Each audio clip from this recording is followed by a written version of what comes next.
Hello, salam, shalom, namaste, sat sri akal, aloha, hola, ciao, bonjour, ciao, and buna. It's so awesome to be with you again today, and I'm really happy. I have a very special guest today with me, Megan Marini, who is a high performance coach, and I am so excited about what we'll be talking about, Megan, because it's one of my favorite topics. So, and just so you know, it's related to trauma healing and how we can, really deal with our past, reconcile the past, and then move forward to live our very best lives. Because that's something that Megan is so awesome and brilliant at helping people with. So welcome, Megan. Yay. Thank you so much, Samia. This is such a pleasure. Yes. So Megan, I invite you to jump right in and tell us more from your perspective about who you are and what you do. Yeah, for sure. So I consider myself a coach and a healer. So sorry if I didn't have that in there. But yeah, so I do, I just use a somatic framework to help people integrate and work through trauma from the body. So we often talk about therapy as a top-down approach. So using reasoning and observation, understanding to look at something that's happened. And the work I do is a bottom up approach. So it's more about how emotion is stored in the body and how a sort of memory gets stuck in the body. Mhm. So even though we might be able to talk about something, it'll still have a charge in the body, even after 4 or 6 years of therapy. Mm. So this approach really allows the body to be in the language of the body. So it allows the past experience to reenact itself in a sense. So just like you're telling a story and someone new walks in the room and interrupts, the story is of importance. You'll go back to the story and finish that story. You'll be like, well, let me finish my story.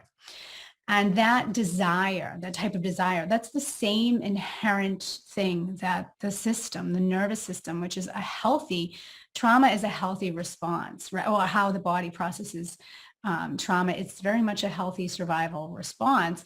It just looks like anxiety, depression, PTSD when it hasn't been processed and integrated. Not that it's ever easy to go through this work.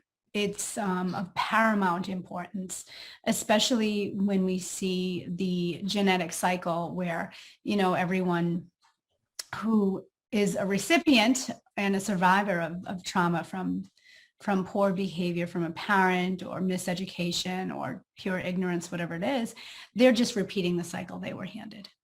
Right. So it's time now, it's no longer comfortable. And with all of the changes with COVID, it's really uncomfortable to be in a body that is sort of riveted with trauma. Right. Yeah. And my gosh, you just brought up so many important points that I want to dig into. And one of the things that I was thinking about is, when you mentioned about how trauma can look like anxiety, depression, stress, etc., when it's not been properly processed as yet, it made me think also about how healing from trauma is like a journey. And you go through these like different stages, and I know there's like these different paradigms and different models that explain trauma healing. And one of the most popular paradigms is actually the 5-step or so process. Sometimes people put 6 steps into it, but it talks about how for most people, the very first response to trauma is to try to deny or suppress the trauma, not wanting to deal with it. And then from that, because it doesn't really work as a effective long-term strategy, your mind and brain sort of moves into trying to bargain and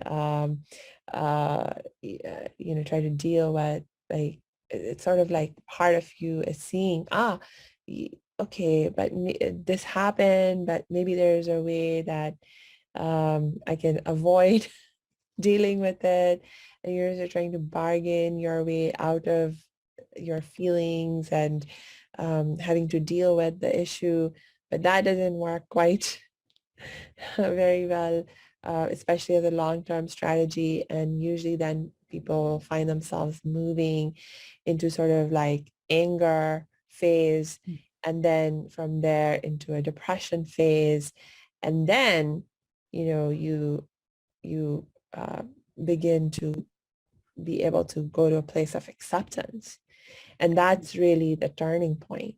Like once you get to a place of acceptance, but before you can get to a place of acceptance, in the vast majority of people's experience, first you have to go through these other other stages where you're denial, you're in suppression mode, you're trying to bargain your way out of things, but none of that works. And then you get angry, then you get depressed, and it just Right. feels really messy, but it's actually a part of the healing process. And it's leading you to that place of where you can finally be in acceptance of what has happened. And then once you're in acceptance, then, there's even more to the healing process and more to the healing journey, and you can move forward even beyond that. Um, how do you think about trauma healing when you think about it like as a process or a journey? It's great. And I really like the framework that you laid out. It's quite nice. Is it what's been researched for, like, what kind of trauma, or is it more of like a climate change kind of like tsunami, and then that trauma of like a community experiencing something together, or is it also on like an individual? Yeah, it's mostly a model describing the individual experience. And interestingly, it is fairly universal in the sense that regardless of the very specific kind of trauma that you experience, most people will experience these stages of, sort of processing through the trauma. Um, and of course, depending on the specific kind of trauma you have and the specific personality and the type of person you have, um, you express each stage differently. Like anger, for example, will express itself differently in different people. Depression or anxiety will express itself differently in different people. Similarly with the other stages. Anger is a really easy example to highlight in this context because, like, for example, some people, when they are angry, they'll be like really loud about it and they'll get aggressive in their behavior. And um, uh, other people will sort of internalize the anger more, and they might not express outwardly so much the anger that they're feeling. And so on the surface, things look calm, but inside they're seething and there's toil and trouble and, going on inside of you. So it can look different in different people. And, eh, depending on the specific kind of trauma that you had. Like, for example, I imagine if it's a trauma like losing somebody that you loved because they passed away because of a long terminal illness, and you feel angry about that. Well, that kind of anger is going to express itself very differently than anger someone feels because of a trauma like sexual assault, you know. Yes. or Yeah. some completely other kind of trauma, like if you had an accident and you severely injured your body, like that's a completely different kind of trauma. And so depending on the specific type of trauma, the anger will seem to have different causes and will express itself differently. Yeah. I think the other thing too is if it's ongoing, if Yeah, it's repetitive, it's right. ongoing, Mm, if it's from a care provider, it's in the yeah. home, it's in Mm, early childhood, you're mm, sort of compounding all of these things. And exactly. then yeah, I mean, yeah, different traumas have different expressions too. Like, Sure.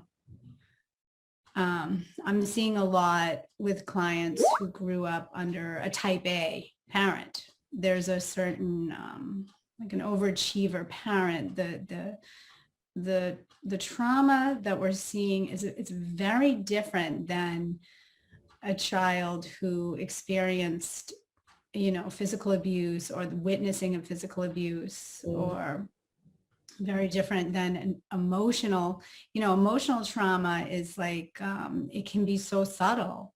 yeah. So it's really, there's so many layers to this. And I like what you're saying about the sort of the processing. But what I feel really about it is that getting to that fourth step of acceptance, and just to say them out loud for our listeners, it's like, the first to deny and suppress. And then the second was anger, the third depression, and the fourth likely path, or typical path here, is then acceptance. And I see quite a long timeline till Yeah. one can find acceptance. Not always, right? I have some really young adults that I work with that are aggressively seeking solutions and healing that is sort of outside of the norm, in conjunction with, that's why I call my work integrative, in conjunction with, modern therapy, psychotherapy, things like this that help you understand. But you really need to do something a little more on the somatic to really move it, right? And we are now knowing this, and we'll continue to see that research Yeah. rise. Right. But the thing about these stages, like, I can say from my own experience, like, I think I was in a pretty depressive bout for a good 10 years, Hmm. like not knowing what to do, Yeah. therapy not working for me, Yeah. trying all sorts of little doodads and not moving the needle much. No. So, having, and then thinking about people that are much older than me, that, I work with people of all ages that come in, and they really want to squeeze the best out of what's left in their life, Yeah. and they want to resolve the pain that's inside of them, and they're, a lot older. So it can be something that's like, get to acceptance as fast as you can. Yeah. But the first one, like, I think, well, two things. One is that this progression is, it's a very natural process. Mm, To A traumatized brain is seeking homeostasis, yeah. but it is abnormally functioning. Like, if you have a traumatized brain, so your nervous system, I think of it as like, the visual I got is like a wire that's been cut. It's a live wire, right? The nervous system is sort of rattling inside of you, looking to have that resolution, to finish and complete the conversation, right? So it's rattling. So it's causing these faulty behaviors because it must express itself. And, so its response in the brain is a natural, healthy response, even though it doesn't, to our modern standards, it's like, well, you're not functioning well, you're not making it to work, you can't hold down a job, you can't hold down a relationship, you're taking stuff out on your kids, what have you, that, the smorgasbord of things that can happen. But knowing that that is all natural. And even if you look at deny and suppress, so it's part of our heart, like, I'm going to say hardwired, it's probably really simplistic to say that. But so as a child, not, we're not resilient, really. It's like we actually need the provider to bring us food, to bring us love, to hold us, right? These things are developmentally necessary. Mm, And if we didn't have them, we would die, mm, right? So for a child to not receive what it needs from a caregiver for our survival as that child, say a 9-month-old baby that's not being fed or held, they will in their mind create that denial. yeah. The denial typically shows up and looks like it must be something I'm doing that Mm, I don't receive the love. It's the same with a rape victim. It must be something I've done for my father to have raped me. I loved him too much. And that puts the onus on the victim because then it makes sense for them to continue because they need the parent or the caregiver to provide for them. So they can't say, well, it must be you. They say, well, I have to keep this relationship good. And this is a mechanism so that the young child can survive. So right. it's like that denial suppression is really important to Mm, be it's to say, and it is also disassociation. If we break down that process even further, it's like what actually happens to the brain. And we work in the trauma work I do, we work through that disassociation. mm, And it looks very different than the actual trauma event. And we sort of move between these different states within the nervous system. And the yeah. nervous system is actually guiding us. Mm, And there's as much content as there is. It's like different people, right? It's all dependent on how the information was stored, what their I yeah. almost think of it as like a disposition because you can have two children from the same home and one had a much more healthy response to a situation and Yeah. others will have a harder time. So it's maybe their constitution. Yeah, it's interesting how even like an immune system uh, happens different in the siblings and there is a genetic link. But all of the clients I see with immune system issues, I'll tell you, have trauma. Mm-hmm. And we know this too with the research that we see very similar immune system situations based on the trauma.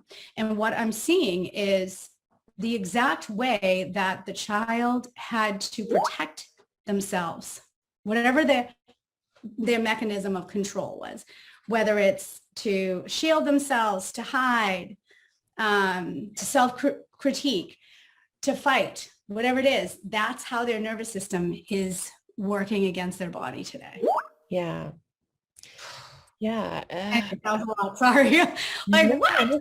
It's really like, because yeah, the immune system is so fascinating because it's so Yeah. so mysterious. But like, is it? Right. It's like dramatic. It's true. And from a certain perspective, it seems erratic and mysterious and so forth. But like you're saying, there is actually a certain wisdom to the body and the way that it functions. And it really is just trying to do its best in the circumstances that it's placed to help us out in terms of making sure that we're able to continue to survive, we're able to continue to function in whatever, to whatever extent that we are able to, you know.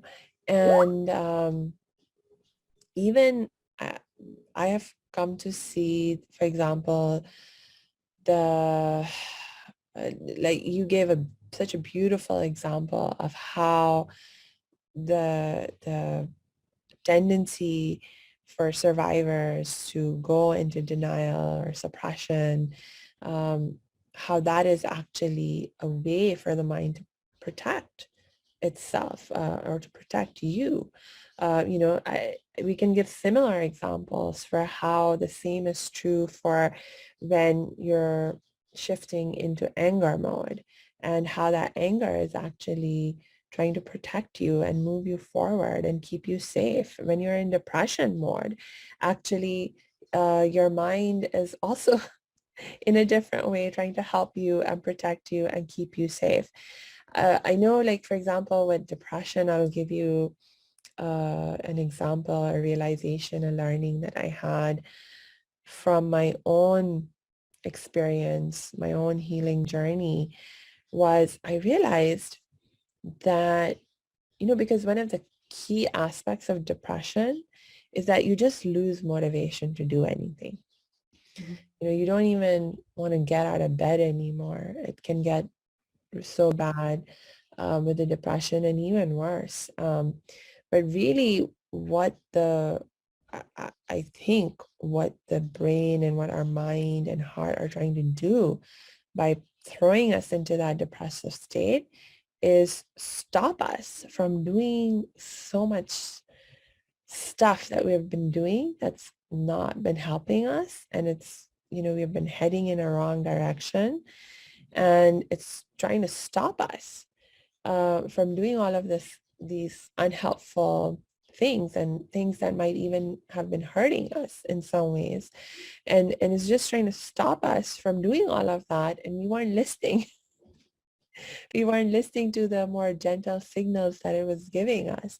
And so it's like, okay, now I just have to go into this crash mode and just force you to stop doing anything by making you lose motivation to do anything, because there's no other way that you're Yeah. stopping, you Yeah. know? And so what, and so once you just stop, then really that is what I know for me, that is what ultimately allowed me to go into a place of acceptance where I was like, I can't even do anything. I don't even want to do anything. And then what is there to do? And you're like, there's nothing to do. It is what it is. And you just, it was only through the depression that I was able to move into acceptance. And it was like, Mm. fine, it is what it is. I've been through what I've been through. I'm going through what I'm going through now. There's nothing more I can do, or so it seems right now. So it is what it is. And in that seemingly strange way, my depression helped me. Um, and I'm just so grateful now for that. Oh, You know? that's so good. Yeah. Yeah. Yeah, it's lovely. It's lovely. And how do you help others reach that stage 4 of acceptance? I think just realizing that, if someone is going through this process of all these different emotions and this turmoil, to not see that as a bad thing. And if there's anything that I can do to help them not see what they're experiencing, what they're feeling as a bad thing, but maybe by sharing my story, just like what you and I are doing now, sharing some of the science behind the trauma healing process. So once you can begin to see and understand, we're actually already going through the healing process. This is all part of the healing process. Um, I think it can help people begin to shift into acceptance, because then you can stop blaming and judging yourself and feeling bad Mm. about how you're Yeah. feeling bad. Right.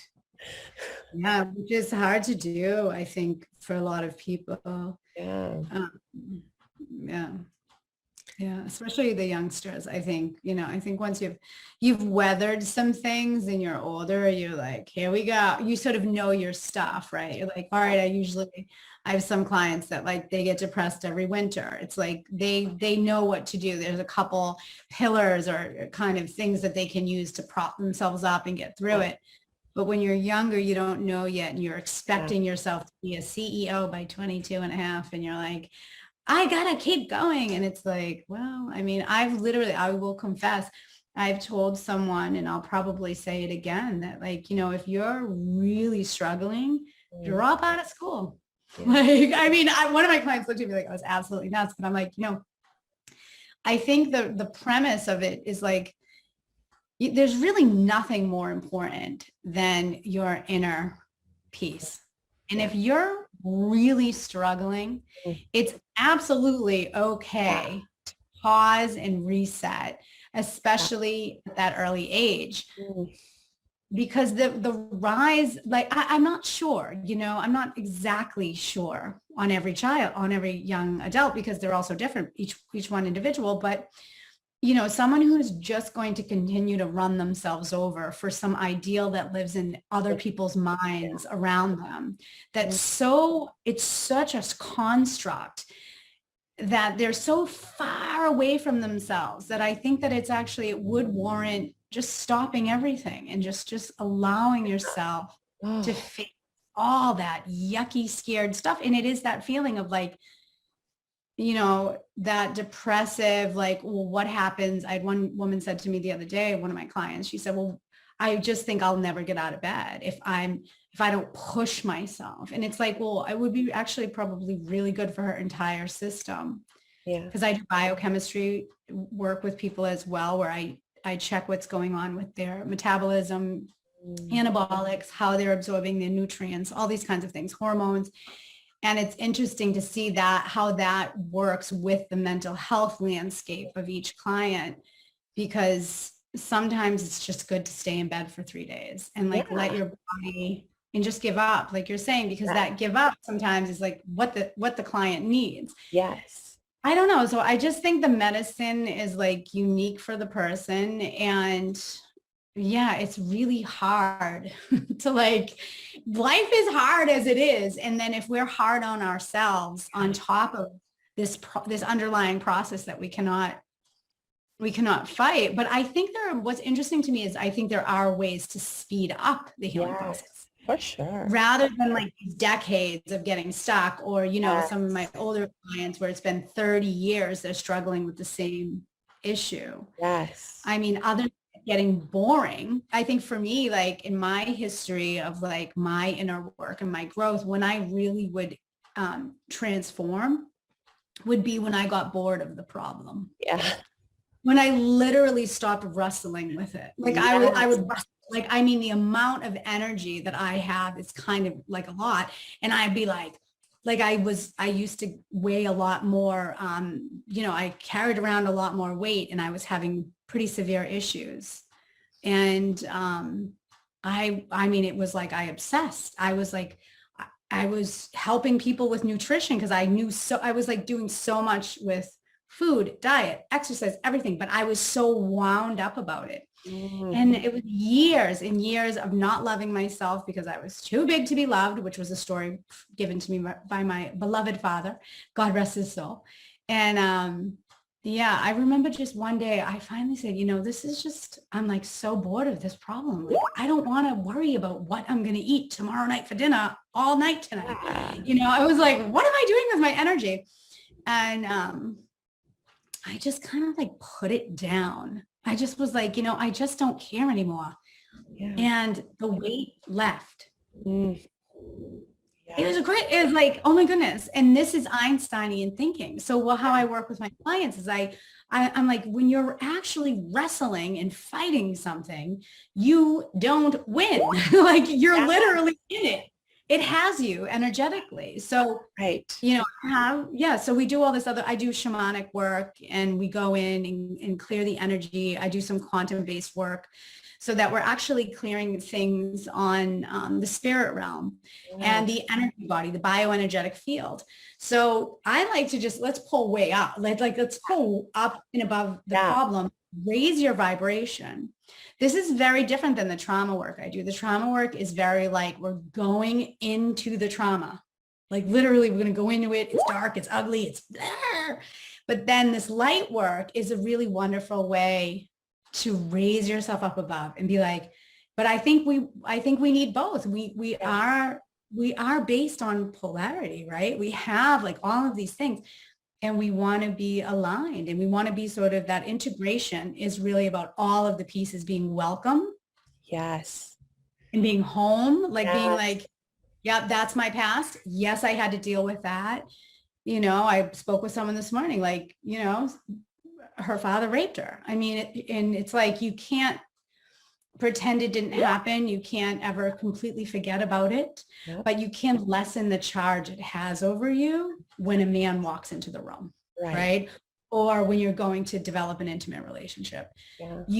There is work that you can do. And I think that's, to me, a very exciting space of like, let's give people the tools, because those 10 years of me being depressed Mm. sucks. Like, just on the timeline of my short life, I cherish every moment. And I look back and I'm just like, damn, like I could have, I mean, you know what I mean? Like, I could have got my doctorate like during that time. Like, I could have moved something ahead versus statically hovering. And that's what most Americans, I feel like, sadly are doing. Coming home, opening a beer or soda and, trying to numb themselves as much as they can versus trying to live as fully as they can, which is this whole Right. other thing where, Right. like, turn the TV off.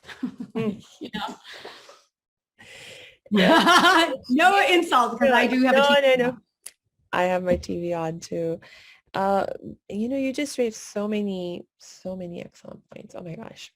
Okay, first, I think I just want to highlight that, what you were saying about getting to a point where you were just bored with the problem.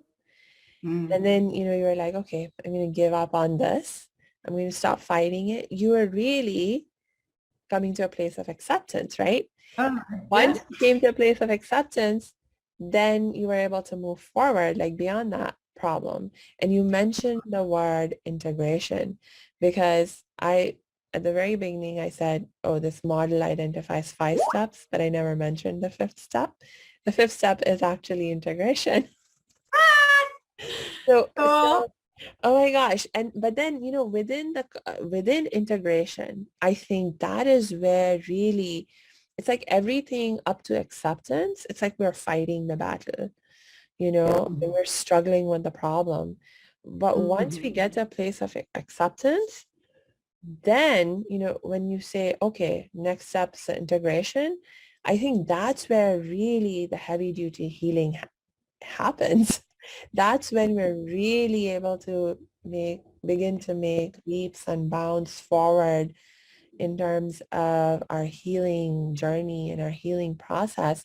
And integration, it's like one word, but there's so much into it, like so much that goes into it. And I'm wondering if you have,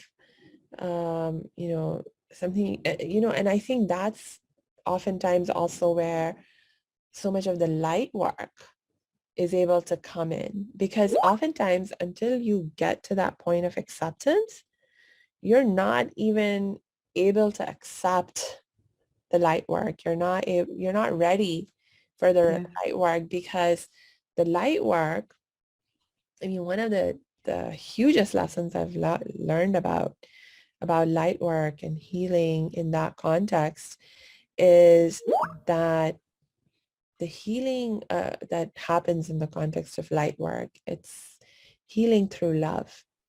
And the love will never force anything upon you. It'll not Mm. even force you to heal something that you're not ready to heal, you know?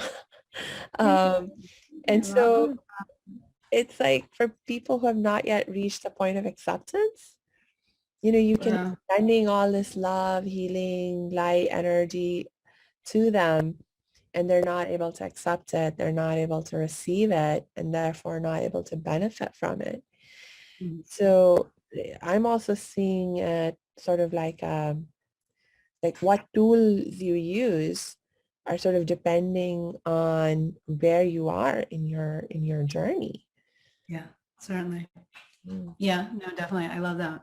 It's interesting too, because I think there's something about acceptance that is, I'd love to hear your thoughts on it. My feeling about it is that it's more to do with accepting yourself than Mm. it is to do with accepting what's happened. Although I know that that's sort of the thing. It's like we're almost saying it's that thing that happened to me. Why did that happen to me? Blaming it or whatever it is, or God forbid. Like, I mean, there's just so many crazy stories that Mm. walk into my office. I'm like, oh my gosh, like, or yeah, like people that their whole family's gone, and it's just like, how do you accept that, right? How can you accept that? And I've had these conversations, and I'm like, It's Mm. blasphemous to even ask someone to accept atrocities. Yeah. I actually don't think it's the acceptance of what's happened. I think it's accepting oneself, that Yeah. like, this is part of my story, however gnarly and horrific it was, like, to just be like, I'm okay with it, rather than constantly being like Mm. trying to change it, almost, that Yeah. I don't know if that's even the word, but that to me is what I'm sensing right now on that big acceptance piece. Yeah. Interesting what you say about, like, not receiving it and stuff. I'm not sure because I do have some clients that were in a fight with all of life upon arrival, and their bodies as well, like multiplicity of issues. Mm. And through the energy work, through the quantum work that I do, and then some of them just a teeny bit of trauma work, they're accepting. It's like it happened. And I also have a theory that I used to apply often, and I consider us at one with the universe, right? We know that quantum mechanics, we are most certainly part of, that sort of quanta, possibility and probability is what we actually are, much more than the 0.001% of matter, which we pretend is all there is. We know that's not true. Okay, great. So then if that's the case, then we can most certainly command the universe, and Mm. we're one with the universe. So we're working with the universe. So thus we can say, I want this.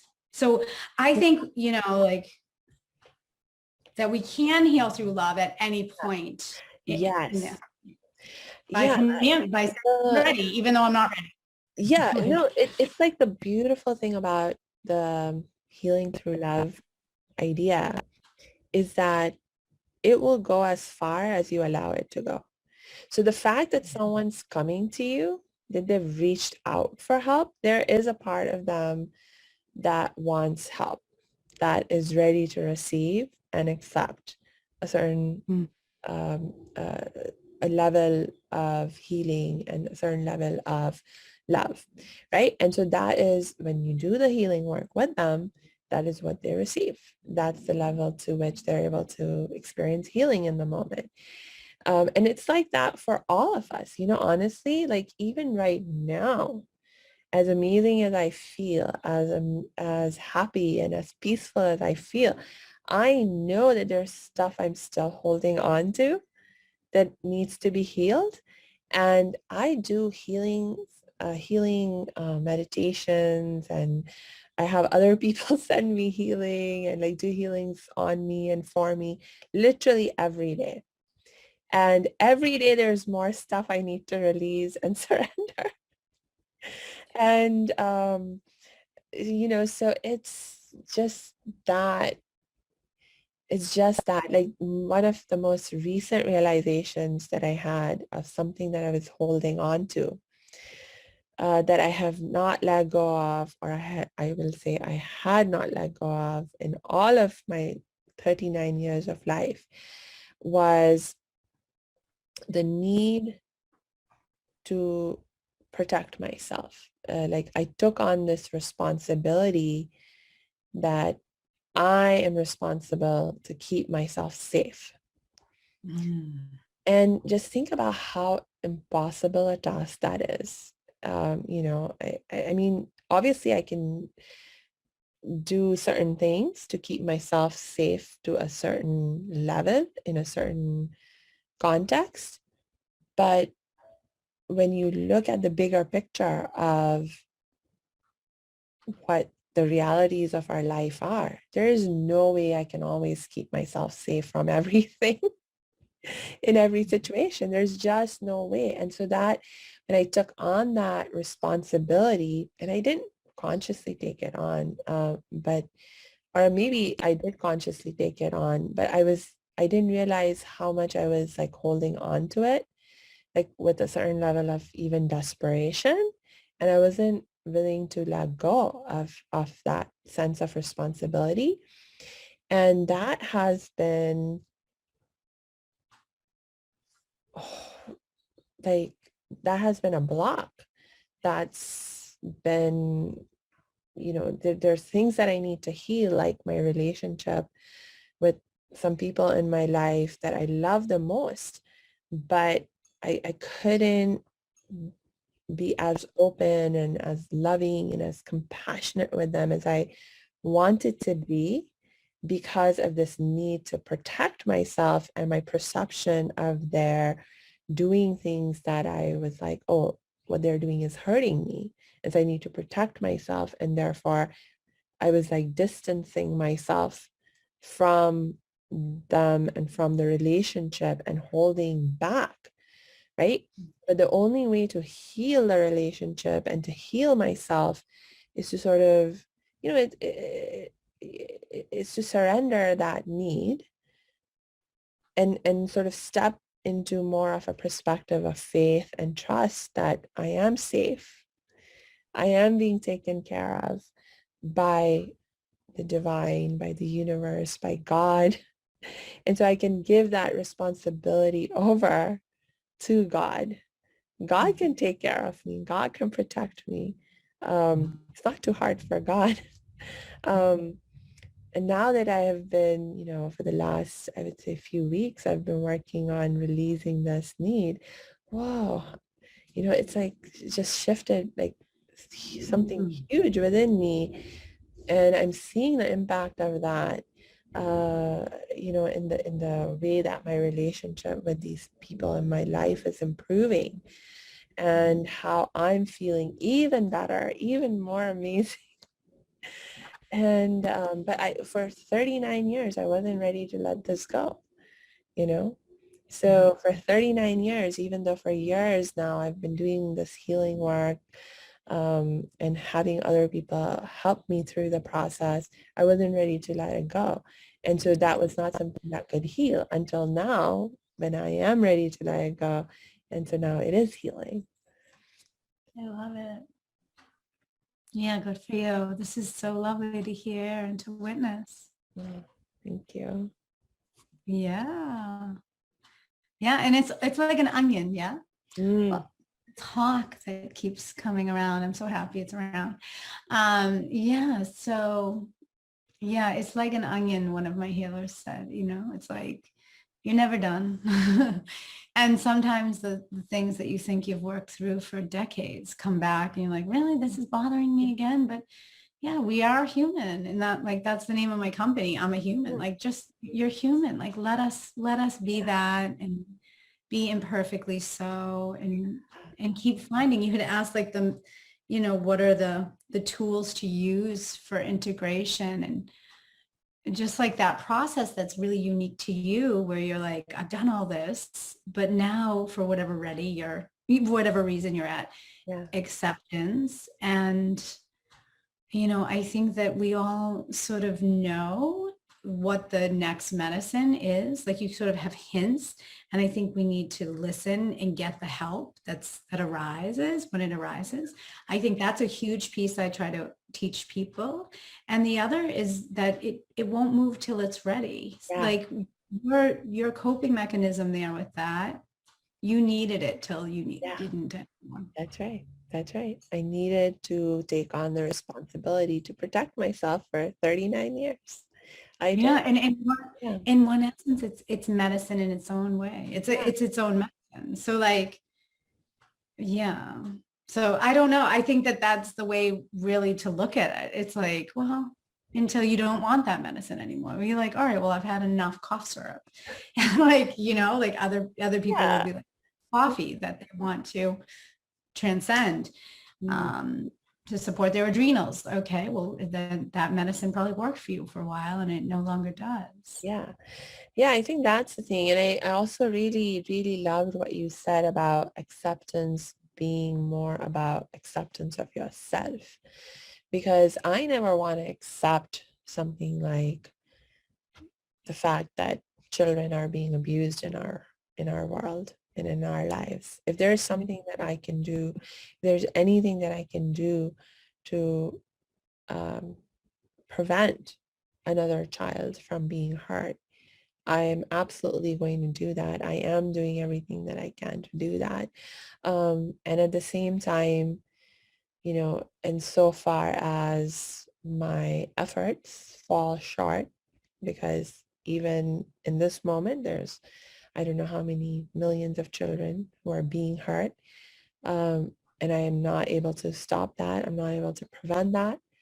I still have to be able to love myself. I can't fall into, oh my God, like blaming, judging, hating, shaming, whatever myself, because I'm not able to save every child right now. So I have to be like, okay, it is what it is, and I'm doing the best I can, and I will continue to do the best I can. And, Yeah. I'm accepting my reality, and I'm accepting my limitations, and and that, yeah, I agree with you. I think that is what really the acceptance is about. Mm. Mm, Yeah. So nice. yeah. Mm. There's so much more we can talk about. I think you'll just have to come back so we can keep talking. Yes, I Um, think there's definitely more because we could uh, we could go into a lot with tools and things too, but I think it is like just really looking and listening and knowing that you have what it takes to heal. yes, I think that's really my mission, is really to help people access the infinite within, the ability to heal oneself. Like this is our right. This is our birthright, to be able to understand the resources within, access them, use them, and to be able to heal, to be able to transform through things, where I yes, see a lot of people just not knowing how to get through things, and then they just compound and it gets worse. It doesn't get better unless you're really working to, sort of move through things, let things move through you. Yeah. yeah. So, I think for today, on that wonderful, empowering message, let's wrap up. Um, I Just for our listeners, for everyone who is listening, know that we will be adding Megan's links in our show notes. You can connect with her. I'll add my links in the show notes. You can connect with me. And we, I know I'm saying we right now because I know Megan's with me on this. We encourage you to please seek out help and support, because that is such an important aspect of how you can, as Megan was saying, there are ways we can speed up the healing process and our healing journey. And seeking help and receiving help is a huge aspect of how you can speed that process up and make it more fun and make it more easy. Yay. Yay. Yeah. So until next time, I just wish you lots and lots of peace and joy.